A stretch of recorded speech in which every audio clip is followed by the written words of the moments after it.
From the Toronto Star, I'm Adrian Cheung, and this matters.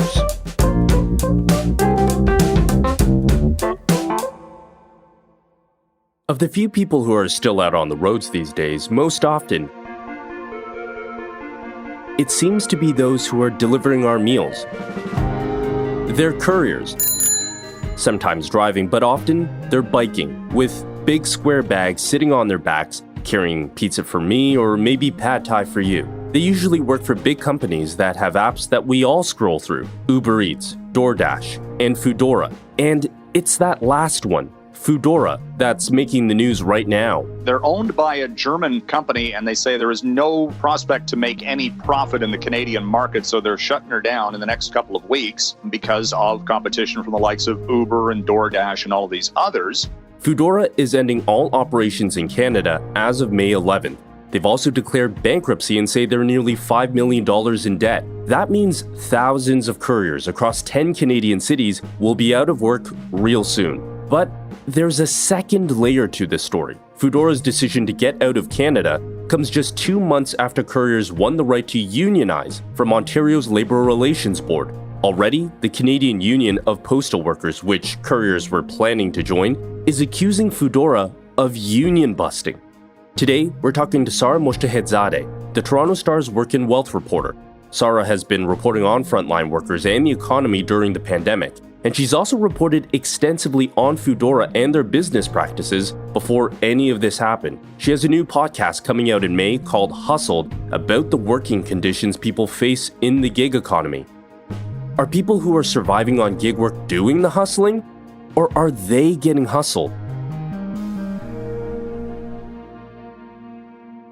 Sara, thanks for making the time to talk to us. No problem. So Foodora is shutting down its operations in Canada. You've done a lot of reporting about Foodora's business practices even before the pandemic. Did anyone see this coming? The timing was certainly a surprise, I think.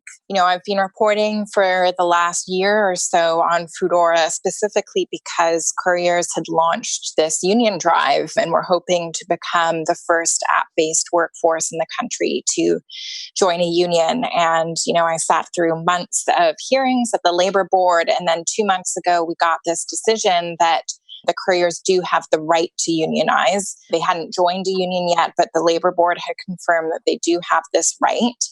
At the time, Foodora released a statement saying, we're sort of reviewing the decision and we'll make a decision about our own business later on down the line. Certainly for me, I was sort of expecting midway through the year or maybe in the fall, we would get a sense of whether they're going to stick around or not. I think there was always the possibility that faced with unionization, they would leave. I didn't expect it to come in the middle of a pandemic. When you hear this news, what comes front and center, what we really think about are obviously the thousands of couriers across the country. What does this mean for them? Well, I think it, in the first instance, means obviously an immediate loss of income. Foodora is out of here May 11th, so a very, very tight timeline for exiting the country entirely. During my sort of reporting on this company, there's been a lot of debate over, is Foodora and other kind of courier jobs that are done through apps just a part-time gig for young students, or is it a more substantive job that people rely on for paying their rent or paying their bills? There's certainly folks who do use it just as a supplementary form of income, but there are absolutely people who rely on it heavily to make ends meet. And so I think for them, it's going to be financially very devastating. Because there's a key part of this about, in the Labour Board's decision, that there is this classification of independent contractors and not independent contractors, right? Can you explain what the difference of that is? Yeah, so kind of at the heart of this entire struggle was the fact that Foodora has always classified its couriers as independent contractors. And what that means is that as an independent contractor, couriers don't have any protection under our provincial labor laws. And in most cases, they're not paying into employment insurance. So when something like this happens, their employer suddenly exits the market, they are not eligible for employment insurance. Currently, because of the pandemic, they will have access to CURB, but that was only after some lobbying from the union that was trying to represent them to say, you know what, the way that CURB is designed currently excludes gig workers like Foodora couriers. They initially were not eligible because, many of them were picking up shifts here and there. And so they were making some money, but, not very much. And that disqualified them to access support systems like CURB. That has now changed. And if you're not making above a certain threshold, you can still apply for CURB. So that will be one small source of relief for the couriers. But, I think really the pandemic exposed, first of all, how essential these workers are in a time of need, but also exposed how little protection they have. Right. There's very little social safety net for them. Yeah, precisely. And that was true in the best of times, when we weren't in the middle of a global pandemic. Again, these workers do not have any protection under our provincial employment laws, which makes it quite difficult for them. If they encounter any kind of problem on the job, they're pretty much on their own. What are their working conditions like? Again, even prior to the pandemic, there were a lot of concerns over low pay. A big chunk of the work as a Foodora courier is actually unpaid. You're paid a base rate of $4.50 for each delivery, and then you get $1 a kilometer from restaurant to drop off, but then you're not compensated for the time that it takes you to get back to a restaurant to pick up your next order. So that was a major concern for a lot of the couriers. And the other major concern was health and safety. Obviously, riding your bike around Toronto is a huge risk in many cases. And there have been a lot of documented cases of pretty horrific accidents that couriers get into. And the pandemic, again, really highlighted this because these couriers are out there delivering food to condo buildings. It's impossible for them to, really social distance. A lot of them express concern about going into these buildings. And in some cases, even delivering medication to people who seemed symptomatic. And that was a great cause for concern as well. I mean, they're frontline workers. That's clearly what they are. Yeah. And, they really are on the front lines of this pandemic. They don't really have the choice to stay at home or work from home like some of us do. And many of us are relying on them for food or medication or any of these other things that you could order through the Foodora app. It wasn't just meals. It was, a host of other things as well. Again, I think they really emerged as something that people were really relying on. The Ontario Federation of Labour has come right out and said it, that Foodora leaving, this is a case of union busting, especially given that Labour board decision. Is there an argument among Labour activists that this is exactly what's happening? Yeah, I think there's certainly a conversation about their motivation for leaving that's bubbling. And yes, some of the unions have come right out and said this is union busting. In a statement that I got from Foodora, they said that their decision to leave had nothing to do with the Labour board decision. They've cited, the difficulty of competing in the Canadian market. And I don't have their financial statements, so I can't verify how accurate that is. But what I can say is that the day after Foodora announced its exit from Canada, Delivery Hero, which is their parent company based in Berlin, released their quarterly financial results, and they're doing great. Their revenue has doubled, their orders have doubled. They did break it down by kind of region, and the Americas, which is as specific as they got, they were the sort of slowest growing region, but they still doubled their growth over the past year as well. And, bear in mind that the Americas includes places like Argentina, where the economy is obviously much more strained and fragile than it is here. So the company as a whole is thriving. They're doing just fine. Yeah. Again, I can't speak to what's happening in Canada, but there are definitely folks out there who feel this is a thinly veiled effort to just avoid unionization.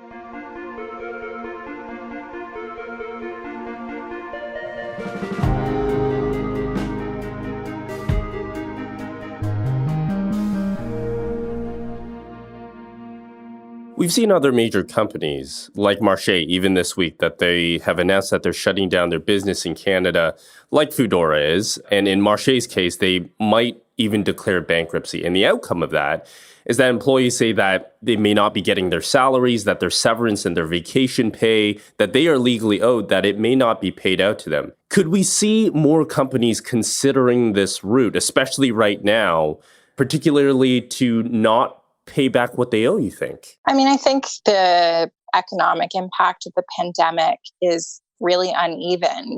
There's some businesses that we're seeing really thrive, and then there's others that are experiencing devastating losses. And it's certainly true that in the latter case, when it comes to bankruptcy proceedings, workers are at the bottom of the creditors list. They're usually the last to see what's owed to them get paid out. So workers generally are in a vulnerable situation there. And there's been calls for a long time to see a provincial fund that's set up when companies close down to pay out wages that are owed to workers. There is a federal mechanism that fulfills that function, but people want to see the province do something similar. But when it comes to Foodora, I think what it really shows is actually how few legal obligations these companies have towards their workers in the first place. Because these couriers are not employees, they're not entitled to any of that. They don't get vacation pay. They don't get severance pay. They're essentially high and dry when the company goes. There's very little in the way of legal obligations that are due to these workers. And really over the course of the year and working on this podcast series that's looking at what it's really like to be a gig worker. That is a major theme that runs through not just Foodora, but many of the other apps that are operating here in Canada.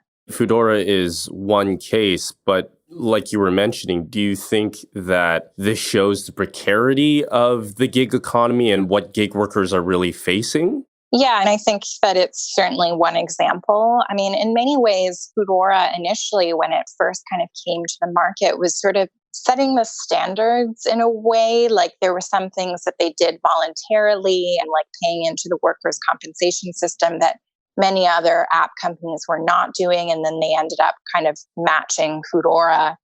I don't want to single them out as the only company that operates like this, but the fundamental issue that all of these apps share is this classification of workers as independent contractors.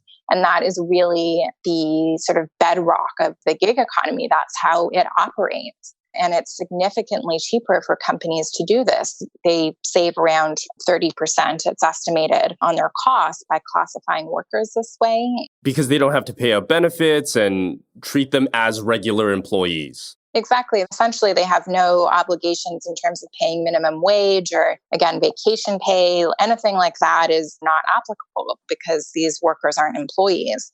This is really the concern when it comes to precarious working conditions. And the gig economy has really marketed itself as super innovative and, an opportunity for workers and consumers. And, there's some truth to that. For workers who are juggling other things, it can be a great way to earn some extra cash. But the flip side of that is it's actually not an innovative model to try and classify workers as independent contractors. That has been a feature of precarious work for decades and decades. And the real legal question is whether that classification is accurate. And in the case of Foodora, the Labor Board ruled that it was not. And it would have essentially taken Foodora reclassifying all of these workers as dependent contractors, which is what the board ruled they were. And that would have given them the right to join a union. And now we see Foodora exiting. So whether that was the main motivation or the economic constraints or a combination of the two, it's hard to say. But the ruling was certainly a huge ruling. As a larger issue, do you think that the legislation in Canada then is still catching up to how business and the gig economy and the freelance economy has really changed the way we work? Is the legislation still catching up? Yeah, that's a major issue that we have been looking at over the past year. A lot of critics would say the legislation does not match our modern day reality, and it's been out of date for actually quite some time. The app companies are the latest manifestation of classifying workers as independent contractors. But it's been happening in all kinds of other sectors like nail salons or construction or trucking for a long time now. And a major reason why this practice has been able to flourish is because our ministries of labor have really done very little to combat misclassification. They haven't done a lot of proactive enforcement of the law, which says you can't call someone an independent contractor if they're actually an employee, because you're basically like disenfranchising them from the rights that they should enjoy under our employment laws. But yeah, we haven't seen a lot of proactive enforcement of that. And so it's become common practice. And, a lot of these app companies would say it's the correct designation. And that has yet to be challenged in a lot of cases at the labor board or in other forums. But that was the significance of Foodora, is that it really kicked off that legal challenge to the designation, and they won. It will be really interesting to see what happens with the other apps, whether unions will take them on or workers will take them on again to try and pursue this point, this belief that workers are being misclassified. So clearly in-app workers are eyeing that possibility of unionization, especially given the ruling as it pertained to Foodora. What kind of protections are unions and labor activists calling for when it comes to a more equitable working environment? Yeah, so there's obviously a few routes that workers can go to try and challenge their working conditions. Unions are one of them. And what that means is organizing your coworkers, going to the labor board and challenging your employer that way.